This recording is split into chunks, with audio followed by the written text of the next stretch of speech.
এইভাবে ছোলা একবার রান্না করে খেয়ে দেখো, খেতে কিন্তু দারুণ লাগে। তো হ্যালো বন্ধুরা, তোমরা সবাই কেমন আছো? আশা করি ভালোই আছো, আমিও ভালোই আছি। তো ছোলাগুলোকে আমি আগে থেকে ভিজিয়ে রেখেছিলাম। তারপর ওভেনের উপর একটা কড়াই বসিয়ে দিয়ে কড়াইয়ের মধ্যে জল দিয়ে দিলাম, আর ছোলাগুলোকে দিয়ে দিলাম, আর অল্প পরিমাণে নুন দিয়ে দিলাম, দিয়ে ঢেকে দিলাম। যতক্ষণে ছোলাটা সেদ্ধ হচ্ছে ততক্ষণে আমি অন্যদিকে ওভেনের উপর আরেকটা কড়াই বসিয়ে দিলাম, দিয়ে কড়াইয়ের মধ্যে সর্ষের তেল দিয়ে 3টে ডিম ভেঙে দিয়ে দিলাম, আর অল্প পরিমাণে নুন দিয়ে ডিমগুলোকে ভেজে নামিয়ে নিলাম। আর ওদিকে আমি মশলা করে নিয়েছি পেঁয়াজ, রসুন, কাঁচা লঙ্কা আর আদা। এদিকে আমার ছোলাটা সেদ্ধ হয়ে গেছে, ছোলাটাকে নামিয়ে জল ঝরিয়ে নিয়েছি।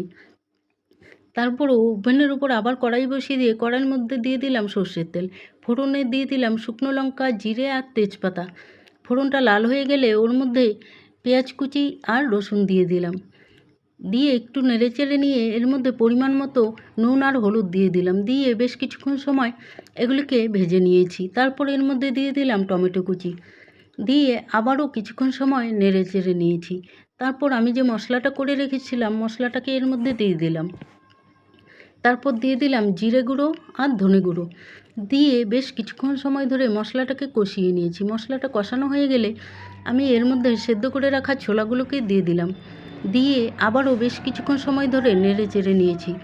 তারপর পরিমাণ মতো জল দিয়ে দিলাম, দিয়ে আবার কিছুক্ষণ সময় একটু রান্না করে নিয়ে তারপর ভেজে রাখা ডিমগুলোকে এর মধ্যে দিয়ে দিলাম, দিয়ে আবারও বেশ কিছুক্ষণ সময় ধরে এটাকে রান্না করে নিয়েছি। তারপর এর মধ্যে দিয়ে দিলাম গরম মশলার গুঁড়ো, দিয়ে রান্নাটিকে নামিয়ে নিলাম। তো আমার রেসিপিটা তোমাদের কেমন লাগলো? যদি ভালো লাগে তাহলে লাইক, কমেন্ট, শেয়ার এবং চ্যানেলটিকে সাবস্ক্রাইব করে দিও। পরের দিন দেখা হবে অন্য কোনো ভিডিও।